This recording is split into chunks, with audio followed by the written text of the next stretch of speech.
Hello दोस्तों, मैं हूं आपका दोस्त एडवोकेट शिवेंद्र प्रताप सिंह। आज हम बात करेंगे कि क्या 498A के मामले में या फिर किसी भी क्रिमिनल मामले में आपका WhatsApp chatting, video call, audio call, photo या कोई कंप्यूटरीकृत या इलेक्ट्रॉनिक दस्तावेज क्या कोर्ट में मान्य होता है या नहीं। ये सवाल कई हमारे सब्सक्राइबर दोस्तों ने पूछा और कई व्यक्तियों के दिमाग में ये उठता भी है। जैसे कि भाई पति पत्नी का ही विवाद अगर लेके चला जाए, 498A का ही मामला, देखिए पत्नी के खिलाफ जो सबूत हैं उन्हें आपके ही इर्द गिर्द रहता है। अब आप उसे ढूंढ पाएँ ना ढूंढ पाएँ, आप उसे कोर्ट तक प्रोवाइड करा पाएँ ना करा पाएँ, कई मामलों में व्हाट्सएप के चैटिंग के हिसाब से ही 498A ख़त्म हो गया।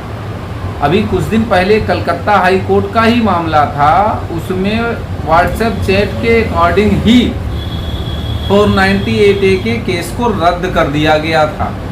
तो सवाल ये है कि क्या आपके पास भी व्हाट्सएप चैटिंग, व्हाट्सएप पे जो बातचीत हो रही है उसी को मेरे ख्याल से व्हाट्सएप चैटिंग कहा जा सकता है, ऑडियो कॉल, वीडियो कॉल या कोई भी तरह की रिकॉर्डिंग, फ़ोटो कैमरे से ली गई, मोबाइल से ली गई, तो कोई भी प्रमाण अगर आपके पत्नी के खिलाफ आपके पास है और अगर नहीं है तो वो कैसे आप ले सकते हैं, ढूंढ सकते हैं, निकाल सकते हैं, उसके बारे में भी आज हम बात करेंगे। और साथ ही साथ बात करेंगे कि जो ये एविडेंसेस हैं वो माननीय कोर्ट तक किस फॉर्म में, किस रूप में कैसे आप दे सकते हैं और कब कोर्ट मानेगी और कब कोर्ट नहीं मानेगी, इसके बारे में भी बात करेंगे।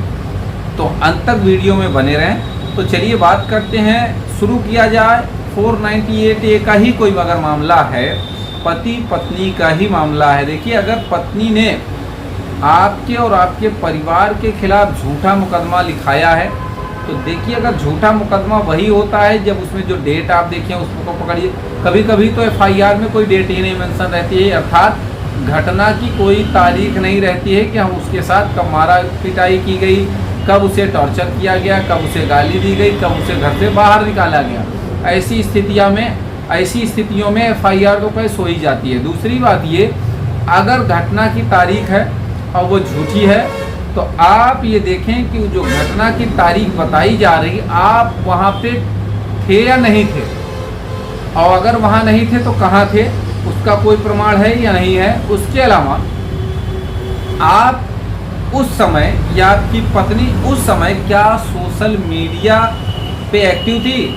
एक मामले में हमने पाया, हमारे पास एक केस था कि जिस दिन की घटना बताई गई है FIR में, उस दिन उसी घटना के समय, उसी समय जबकि जिस समय घटना बताई जा रही है उस समय लड़की अपने मायके वालों के साथ किसी होटल में पार्टी ज्वाइन करी है। उसमें फेसबुक पे वीडियो बना के डाला है, पोस्ट किया है, फोटोज डाले हैं। तो कहने का मतलब ये बहुत है, पर्याप्त है साबित करने के लिए।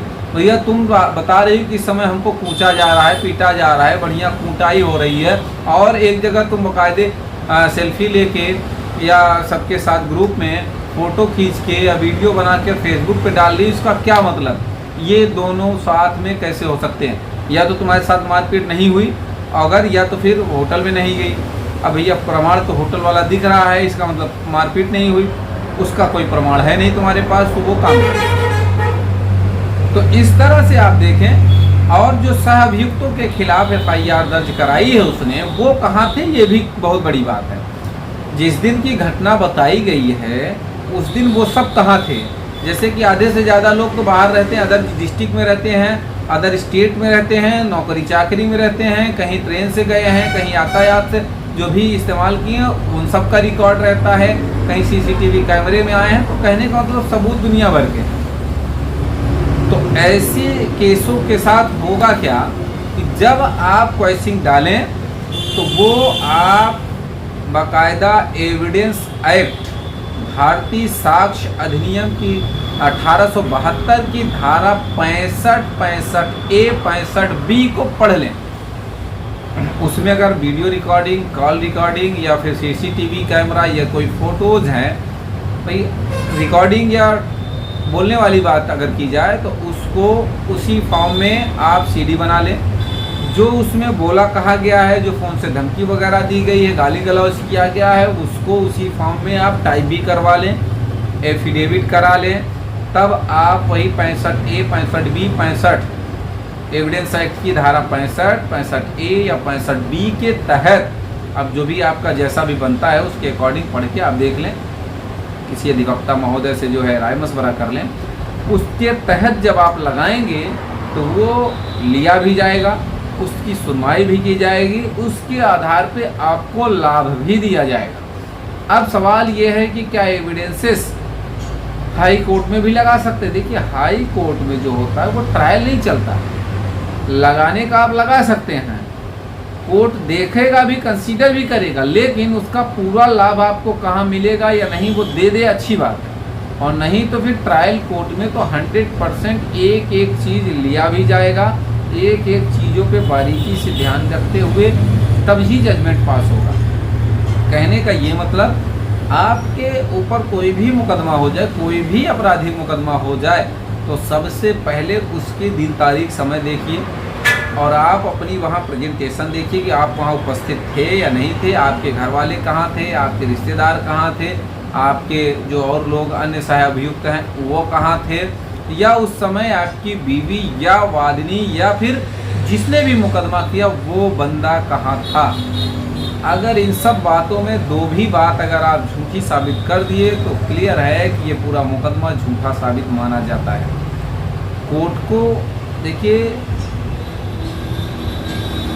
यही बताना होता है कि आपका मुकदमा गलत है, फर्जी आपके खिलाफ कोई भी मुकदमा लिखाया गया है। जब आप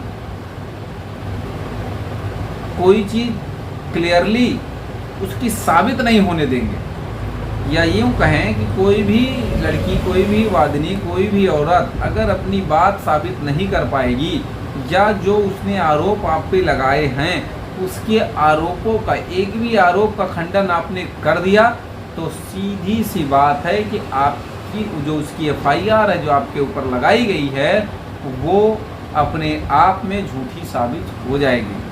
तो मुकदमा लड़िए, लेकिन थोड़ा होश में आके, आपके पास ही सबूत होता है, आपके इर्द गिर्द ही होता है, बस उसे निकाल लेने की ज़रूरत होती है बस। तो उम्मीद करता हूँ, आशा करता हूँ आज का यह वीडियो आपको बेहद पसंद आया होगा। अगर वीडियो पसंद आया तो वीडियो को लाइक करें, शेयर करें, यूट्यूब चैनल को जरूर सब्सक्राइब